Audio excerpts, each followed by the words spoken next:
On December 24th, 1988, during the MBC College Music Festival held in Seoul, South Korea, new musicians, especially university students, were given the opportunity to perform their original songs. A band that had just been formed by singer Shin Hae-chul, a sophomore in university, performed a song called Guduega. This song would mark a change in South Korea, ending a decade marked by drastic changes. Today we'll dive deeper into how this song is still famous in Korean society, so let's dive into it. The decade would start out with a rough start after the assassination of Park Chung-hee, who led the country under martial law on May 16, 1986, up until his death on October 26, 1979. President Chae Choo-ha would serve briefly until on May 17th, a coup d'etat happened under the orders of General Chun Doo-han, which forced the cabinet to extend martial law to the whole nation. This also led to mass arrests of students and universities being placed under tight control. Many students were fed up with martial law and would go head-to-head with the authorities on May 18, 1980, during the famous Gwangju Uprising, where students began protesting against martial law and the military government. The protest began in the morning at Chonam National University before spreading into other parts of the city. During this protest, a German journalist called Jürgen Hinz-Peter was involved. He was a German television journalist working for ARD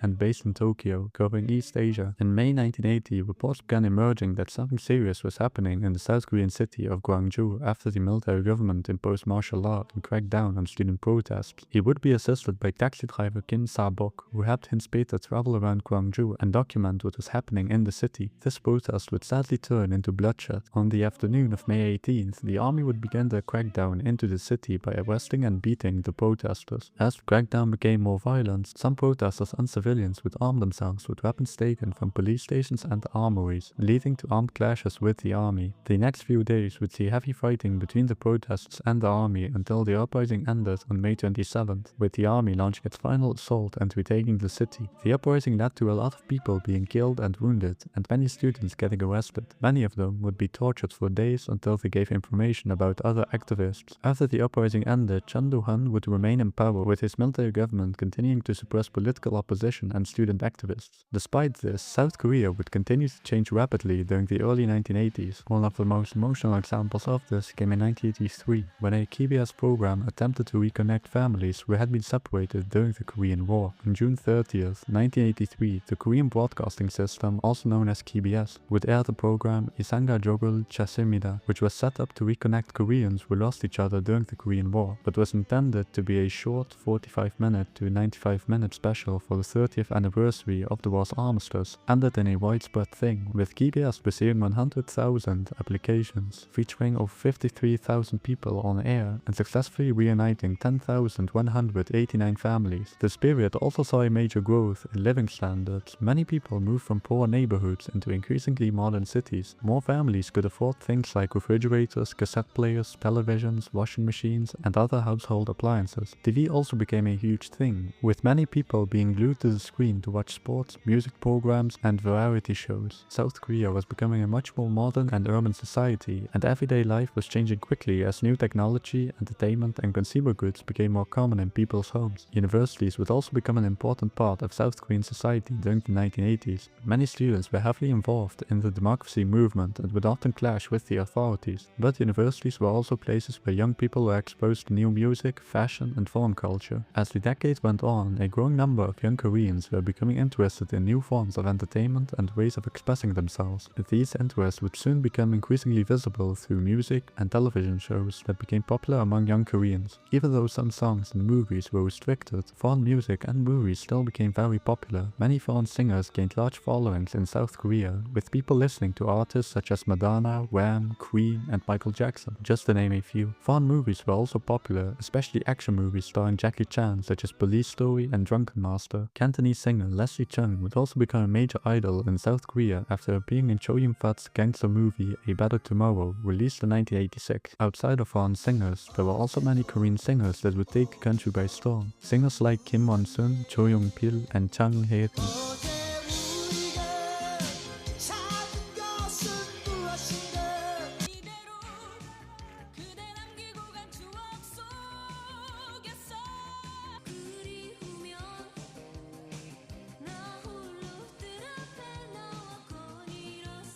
It was also during this decade that the blueprint of K-pop we now know today would begin to form, with bands such as Sobangcha and Setori being formed during this decade. These bands became famous because they introduced a new style of youth-oriented Korean pop, including catchy dance music, synchronized choreography, and strong television performances. They were among the earliest Korean groups to make visual performance and group identity as important as the songs themselves, helping lay the groundwork for the late K-pop idol system.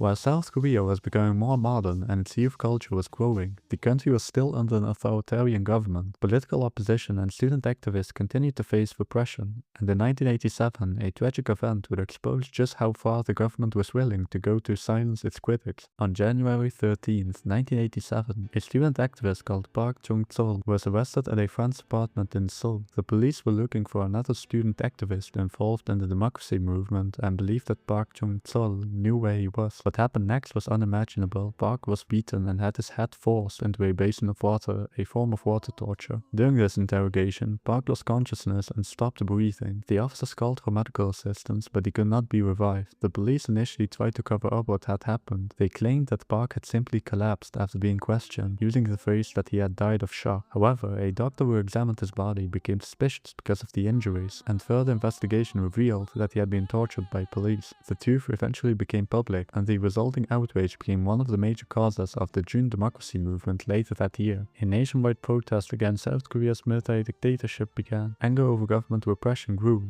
On June 10, 1987, millions of students and ordinary citizens took the streets demanding direct presidential elections, civil liberties, and an end to authoritarian rule. The protests were dangerous and violent, with many protesters being detained or injured. One particularly famous image came from Lee Han-yeol, a Yonsei University student who was struck in the head by a tear gas projectile during a demonstration on June 9th. He fell into a coma and would sadly pass away on July 5th. The government finally folded and agreed to democratic reforms on June 29th, 1987, including direct presidential elections. During the elections, Roh Tae-woo would be elected as president after winning 36.6%, mainly because the two major opposition candidates, Kim Young-sam and Kim Da-jung, ran separately and split the opposition vote. The election marked a major step toward democracy because South Koreans could finally directly choose their president. From September 17th to October 2nd, 1988, Seoul would host the Summer Olympics, with 159 countries participating. The Olympics were a major moment for South Korea, showing the world how much the country had changed over the previous decade. The band Koreana would perform the song Sonne Son Japko, which focused on living together peacefully and breaking down the walls that divide people. The song was performed in both Korean and English, and then on December 24th, 1988, after South Korea had undergone a huge transition throughout the decade, Shin Hae-chul would perform the song Guduege. Shin Hae-chul was only 20 years old when he appeared at the MBC College Music Festival. He had formed the band Muir, and the festival would become the beginning of his career as a musician. Unlike many of the more established singers at the time, Shin Hae-chul represented a younger generation of musicians who were experimenting with new sounds and styles. The song itself is youthful, about love, hope, and the excitement of moving forward together. The song at the time felt modern compared to the genres that dominated the music industry at that time. It sounded fresh and energetic, and captured the optimism of young Koreans in the late 1980s. It kickstarted Shin Hae-chul's career up until his death on October 27, 2014, due to suffering a cardiac arrest following complications from surgery. In many ways, the song represented the changing atmosphere of South Korea at the end of the 1980s. Music like Guduege captured the excitement and optimism of a younger generation looking towards the future. Well, I guess that was it, guys. I hope you enjoyed the video, and I'll see you the next time. Bye!